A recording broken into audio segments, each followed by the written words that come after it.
Today, we'll be discussing about the topic hypertrophic obstructive cardiomyopathy. Firstly, we'll look at the pathology. In hypertrophic obstructive cardiomyopathy, the main pathology is that the interventricular septum and the left ventricular area will be hypertrophied.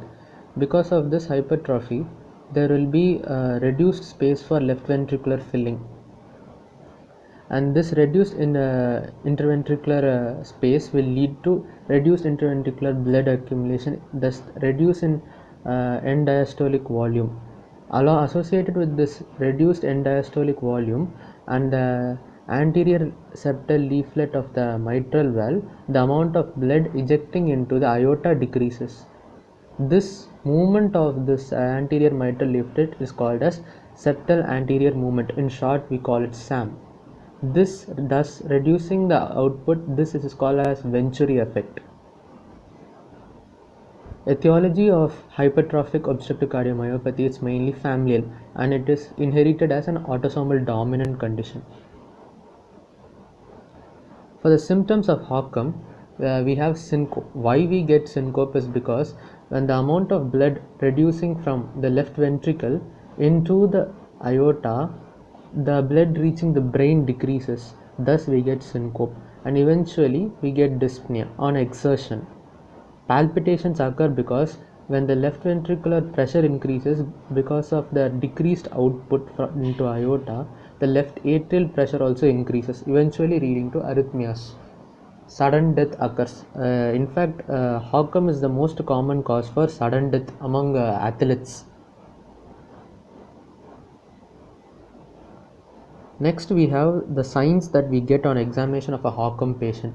We get pulsus bisferens, that is double apical impulse in the systole part of the pulse wave, and we get a prominent A wave, that is, as I highlighted here, is a Cannon A wave occurring in the JVP because of the increased left atrial pressure.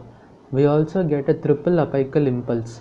The triple apical impulse occurs because of normally we'll get only a single apical impulse, but in this case we get triple apical impulse because one at the apex there is increased pressure, and secondly and early and in the late part of systole of atrial filling we get the second and third apical impulses.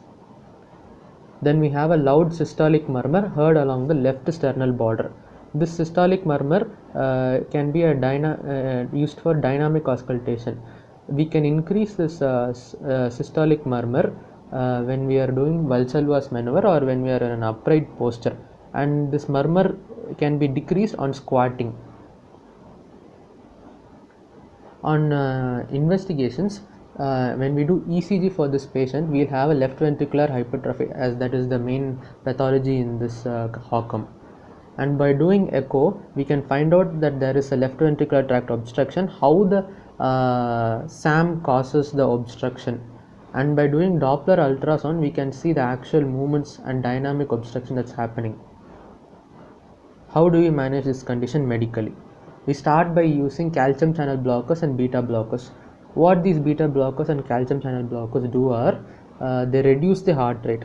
Thereby reducing the heart rate, they'll increase the end diastolic volume filling time. Since the time increases, the end diastolic volume increases, and thereby the left ventricular outflow tract obstruction decreases and the amount of blood entering the aorta is increased. And then sometimes we use diuretics when the pressure of the left ventricle is very high for reducing it. And in some complications of HOCM like palpitations, or the person goes into atrial fibrillation because of increased left atrial pressure, we might have to go for amiodarone or any other implantable cardiac pacemaker. Even when all the medical managements are not functioning, we might have to go for surgical management. Surgical managements are rarely done. In septal ablation, by injecting the alcohol mainly to the left coronary artery branch, or in a more crude way we can go for surgical resection of the interventricular septum, especially the thickened portion. Thank you.